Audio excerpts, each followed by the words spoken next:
Olá, crianças do terceiro ano, voltando aqui com vocês para corrigirmos as atividades de história, as quais eu expliquei na aula anteriormente, tá? Então, vamos, por favor, abra o seu livro na página 46, que agora nós vamos fazer a correção das atividades até a página 49. Bom, na página 46, inicia-se com a leitura de um texto, que descreve uma rua movimentada e uma rua característica das ruas dos dias de hoje, não uma rua de antigamente, mas uma rua dos dias de hoje. E aí na letra A diz o seguinte: o texto provavelmente descreve uma rua de uma grande cidade nos dias atuais, porque a alternativa correta é: apesar de ela ser pequena, ninguém pode brincar nela. A segunda alternativa é a correta. Apesar de ser uma rua pequena, ninguém pode brincar nela, porque há um fluxo de veículos maior, Há uma maior movimentação de pessoas, de carros, tem também a questão da violência, então não é adequada para brincar. Na letra B, o que pode significar a seguinte passagem do texto? As janelas estão sempre fechadas? Essa aí é uma resposta pessoal. Para você, o que é que pode significar essa passagem? As janelas estão sempre fechadas. Possibilidade de resposta. Pode ser porque as pessoas que moram nessa rua saem de manhã para trabalhar, voltam no final do dia, ou pode ser também que as janelas que dão para a porta da rua estejam fechadas por questão de poeira, de estarem expostas mais para a porta da rua e as pessoas as mantêm fechadas. Essas podem ser algumas de possibilidades de respostas, tá? Na página 47, nós temos aí a descrição das ruas da cidade de Recife, capital do estado de Pernambuco, na época de Dom Pedro II, um imperador que governou o nosso país, o Brasil, entre 1840 e 1889. Esse texto fala que as ruas daquela época não eram pavimentadas, ou seja, não eram asfaltadas, e se encontravam na pior situação de abandono, Eram ruas com esgoto a céu aberto, que a gente fala o esgoto sem estar canalizado, não tinham regras de higiene e exalavam mau cheiro, tá? Então o cheiro que era exalado daquilo ali não era legal. Os caminhos eram cheios de buracos, onde se acumulava a água da chuva. Mesmo a cavalo as pessoas ficavam cobertas de lama. Naquela época não era comum ver carros transitando pela rua, Automóveis lá eram bem escassos porque ainda não havia demanda de produção como tem hoje. Então as pessoas, elas se locomoviam mais a cavalo. A letra A pede para identificar duas características das ruas de Recife no tempo de Dom Pedro II. Nós temos mais de duas características no texto. Eu enumerei duas aí e você pode colocar essas ou outras que lhes parecer conveniente. As ruas não eram pavimentadas, uma característica, encontravam-se no pior estado de abandono, eram sujas, tá? Então aí eu coloquei três características: que as ruas não eram pavimentadas, encontravam-se no pior estado de abandono e eram sujas.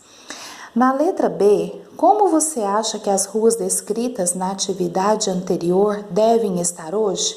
Justifique a sua resposta. Essa resposta é uma resposta pessoal, onde você relatou aí como você acha que devem estar essas ruas nos dias de hoje e por quê da sua resposta. Número 3. Apresente 3 possíveis funções das ruas que são importantes para as comunidades que a frequentam. Então, eu coloquei aí: abrigam construções que contam a história de um povo, é uma das funções. Outra função: servem como espaço de trânsito de veículos e pessoas, Servem para as pessoas e veículos transitarem, ou seja, movimentarem de um lugar para o outro. E organizam os espaços residenciais e comerciais de uma cidade. Então, as ruas também, elas fazem esse papel de estar organizando onde é espaço residencial e onde é espaço comercial. Página 48. Na página 48, o exercício 4 pede para identificar duas mudanças ocorridas nos últimos anos na rua onde você mora. Então, é uma resposta pessoal.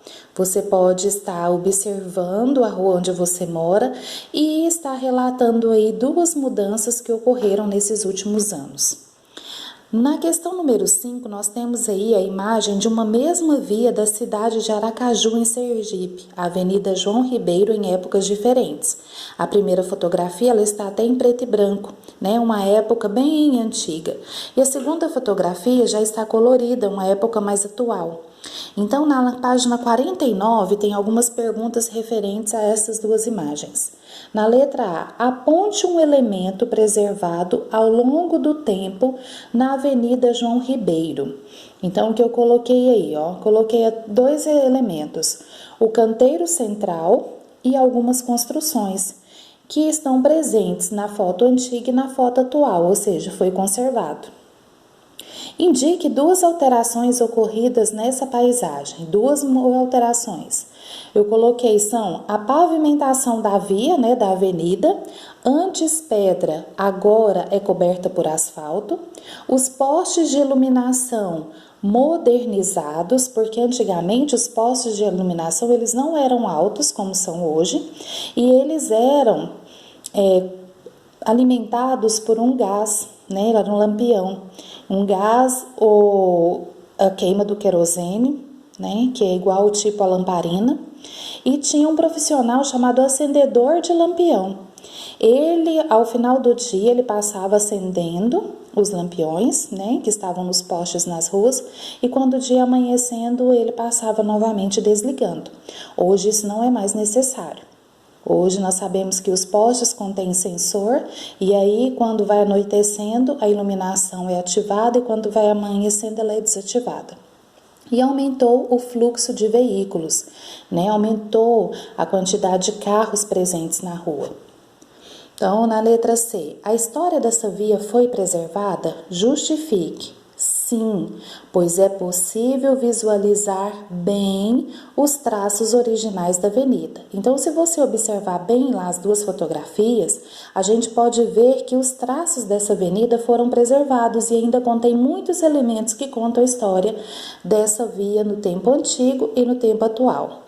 Na questão número 6, nós temos aí uma pesquisa. Eu gostaria de ressaltar com vocês sobre a questão de nós não estarmos tendo aula e pedir para vocês fazerem essa atividade. Eu gostaria que vocês a fizessem no caderno, se vocês já pegaram o caderno, ou se não numa folha de caderno antigo que você tem aí mesmo na sua casa, tá? Não precisa se preocupar em sair, adquirir um outro tipo de folha, não. Uma folha de caderno mesmo. Ou se você já tiver o seu caderno em mãos, você faça no próprio caderno, por favor, que quando nós retornarmos às aulas, nós vamos compartilhar isso daí. Aí tem um texto falando que assim como o cruzamento entre as avenidas Ipiranga e São João, que se tornaram cartão postal da cidade de São Paulo, cada cidade possui uma história que é composta por conhecimentos importantes. E aí pede para você, na letra A, pesquisar um elemento presente em uma rua de sua cidade, da nossa cidade Goiânia, que revela um acontecimento histórico. Eu citei na explicação da atividade na aula passada o monumento aos bandeirantes que se situa na Avenida Anhanguera. Falei sobre o setor de Campinas, que conta a história da nossa cidade também, porque ele faz parte do início da nossa história. Então, assim, e tem vários outros pontos aqui em Goiânia que você pesquisando na internet, você vai ver que eles são importantes para contar a história da nossa cidade. Você vai escolher um desses pontos e vai registrar em seu caderno, ou na folha, como eu já disse, a folha de caderno que você tem aí, a sua localização, onde é que se localiza esse monumento e as informações mais relevantes sobre ele. Em seguida, nós vamos compartilhar em sala logo após nós retornarmos às aulas, tá? Então, nós encerramos aqui a correção das nossas atividades. Conto com o esforço, a colaboração de vocês em continuarem estudando com todo o afinco, porque vocês estão crescendo a cada dia. Beijocas e até a próxima aula.